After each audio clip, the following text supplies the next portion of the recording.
Welcome to Radically Loved Radio. I am your host, Rosie Acosta, yoga teacher and teacher trainer, mindfulness coach, speaker, and creative writer. I am also the founder of radicallylove.com, a website where you can go for more information about yoga, mindfulness, meditation, and lifestyle advice.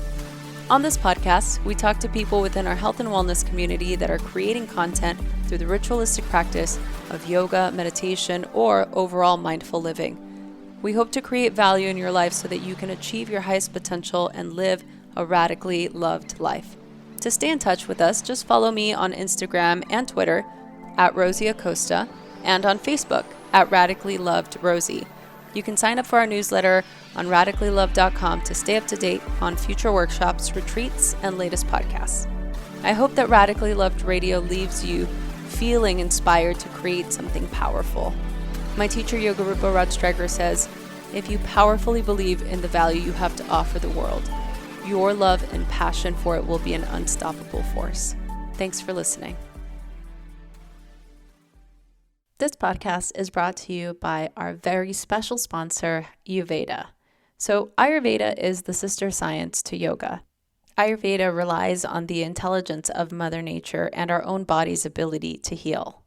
Most of you know that as a health coach and a nutritionist, I have spent most of my career always trying to find more natural and holistic modalities. I have an autoimmune disease, so this makes it a little bit more challenging, but it's manageable nonetheless so long as my body is in full balance. A couple of weeks ago, I was talking to my dear friend and fellow podcaster, Sahara Rose, and I was telling her I was having all of these issues with my stomach, my digestion, and she recommended this brand called E-RYT. So I did my due diligence and I researched them, and I found that this company has really created an incredible brand of supplements to support everything that we love about our bodies and our body's natural ability to heal, but also using the tools of Ayurveda. So they use this as their foundation to everything that they do. As with everything, I'm always a bit dubious because I know there's not a one-fix-all supplement or brand, but I tried it. I used both the joints supplement and the digestion, and I'll tell you, after using it for about a month, I noticed such a huge difference. They are just such an incredible company, and I was able to chat with them and talk to them not only about the high quality of their product, but the high quality of their brand and their company and what they're trying to do. I quickly found that these people are my people, and all we're trying to do is create a ripple effect in the world so that we can continue to impact people's lives and create better health, deeper connections, and just overall healthy living. I'm so excited to not only partner with them, but to have them share a special code for all of the listeners. Go to uvyta.com and type in Rosie, that's ROSIE, at checkout to get a special discount on all of their products. Thanks so much for listening. Hey everyone. Hi, hello. It's so fun to do this. I've just re-recorded this intro like 20 times, so I'm just gonna go for it. And the reason why is because of the topic at hand, which I will reveal. I've been in a 15-year plus relationship with my partner, Tori, who is also the producer of this show. And I constantly am getting relationship advice questions. And, what's interesting to me is that I feel like after this much time, I feel pretty confident in feeling like I could shed some light on what things work and what things don't work. And the reason why I felt so inclined to share this is because I often get asked these questions, and because I'm actually hearing so much terrible fucking advice out there. And I'm just like, I thought I would share my thoughts on that. I think it's extremely important, especially in the age that we are in now with so much disconnection in the world, and, you know, not really having too many great models of great relationships. And, look, whether you're in a committed relationship or you're in an open relationship or in a polyamorous relationship or you're wanting to be single, whatever it is, I just feel like that there are certain things that really help us connect on a deeper level. And so I'm going to share my thoughts, right? So one of the best pieces of advices? Is it advice? Advices? One of the best pieces of insight, that I've ever received, is this idea that love isn't enough for a solid relationship. And I know that sounds a little bit negative and daunting, but I really do feel that, love is not enough to have two people be solely and fully committed, because there may be times where you don't feel like you love each other.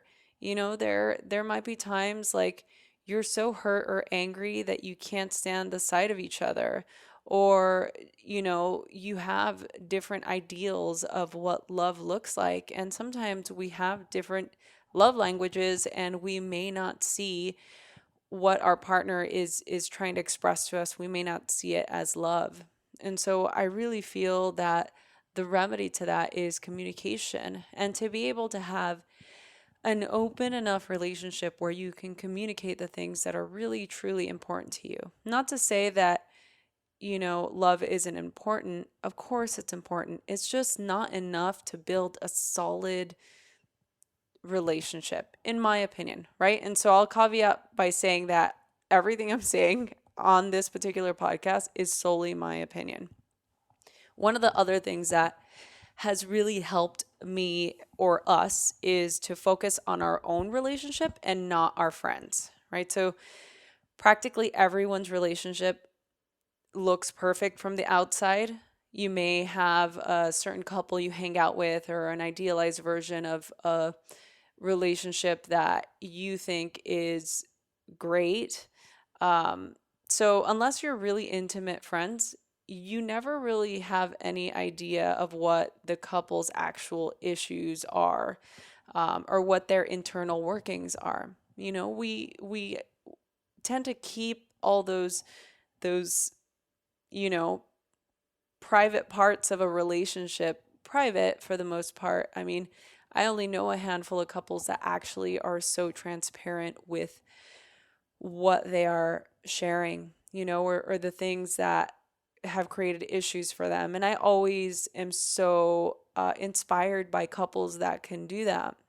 People can sometimes look at Tori and I and think that we have like this really incredible relationship, and we've been together for so long and we're so in love, and yes, we are all of those things, but it is a lot of work. People don't realize how, you know, the inner workings can create certain issues. I travel all the time. We spend a lot of time apart, and that has caused a big issue for us. During the beginning of the relationship, there were times where things were really rough. And again, those aren't the things that people see. People just are looking from the outside in.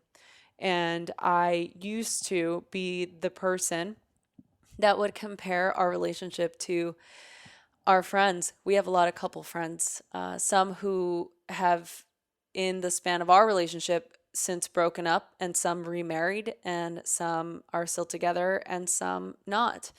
And it's interesting because I remember comparing ourselves to them in the beginning, especially when I was so adamant on getting married and having a family, and he was not. He was not into the idealized version of it. And it was really challenging for me because it was causing a lot of issues because I was so attached, and I wasn't looking at the inner workings of why he felt the way he did. All I would see is all the things that I wasn't getting. And so I think that that's actually really important in a couple, because we don't ever stop to really ask the questions that are important to our mate. And I think those are some of the biggest things that we need to do in order to have a healthy relationship. Um, another another piece of advice that I found was helpful. We met this really incredible man who had been married for over 40 years and happily. And, Tori and I, anytime we meet a couple, we always ask them, well, what's your secret? Because we like to learn. And he said, one of our biggest uh, strongholds is to never say never and always.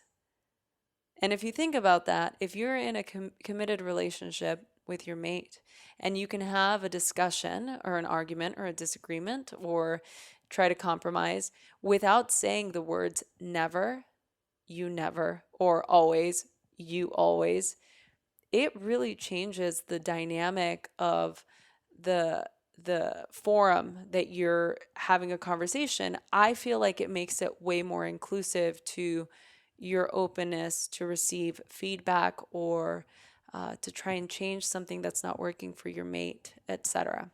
I love that. This is a rule in the household. In fact, we use it for most of everything that we do. We try to not use those words uh, ever, but I find that it kind of slips in here and there. But no one's perfect. What's the next thing? That conflict. Yeah, conflict is inevitable. No relationship is perfect. We all know this. When you and your partner are arguing, remember that it's you and them versus the problem, not you versus them. This has helped me tremendously in how I approach disagreements because it has to be a team effort. I have to be able to believe that me and my partner are fighting for the betterment of the whole. It can't just be me pointing the finger at him or him pointing the finger at me because it automatically creates this barrier. I've got my armor on, he's got his armor on, and there's no getting through, especially if you have two type A uh, alpha people in a relationship. It makes things a little bit more complicated.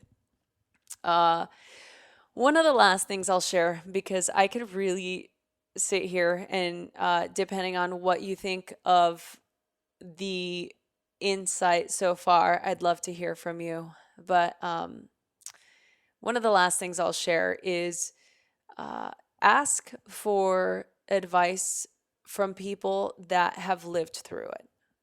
Get insight from people that have been in your position. Don't go asking relationship advice to your buddy that's, dating three people at the same time and you've been married for 15 years and you're asking them for relationship advice.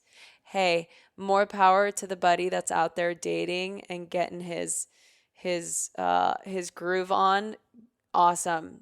But if you're trying to get advice from your friend for your 15-year committed relationship, like you've already done something right. To me, that's just kind of counterintuitive. I've never understood that. Always ask for advice from people who have lived what you've lived, that have wise words for you and can offer you some positive feedback to what your ultimate goal is. Because at the end of the day, you'll always get what you're looking for. If I'm finding that Tori and I are having a difficult time and I just need a vent, I'll call a certain friend. If I'm feeling like I really need to find the light for this issue that we're having, I might call a different friend. And if I'm having an issue where I'm feeling like there is no way nobody can help me out of this situation, then I call my therapist. Or you may call somebody like a coach or a teacher or somebody that has the wisdom to help you through a difficult situation. So those are it. Just some key insights as to how I have found to create a better relationship between me and my partner, things that have worked, things that don't work. And I hope that if you are in a committed relationship, that you do all the things that make you happy, that make your partner happy. And always remember that there are two people in a relationship. If you're in that type of relationship, it's important to work for the betterment of the whole. Always remember that. Thanks for listening.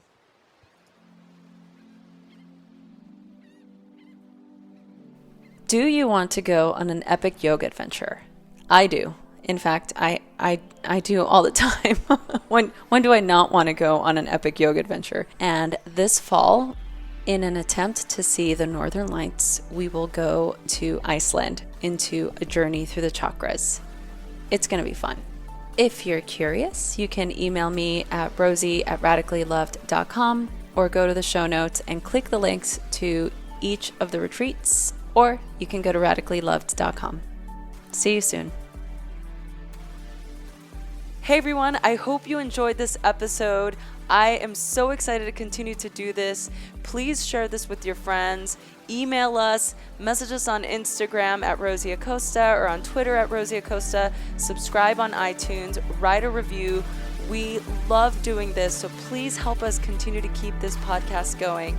Thanks for listening.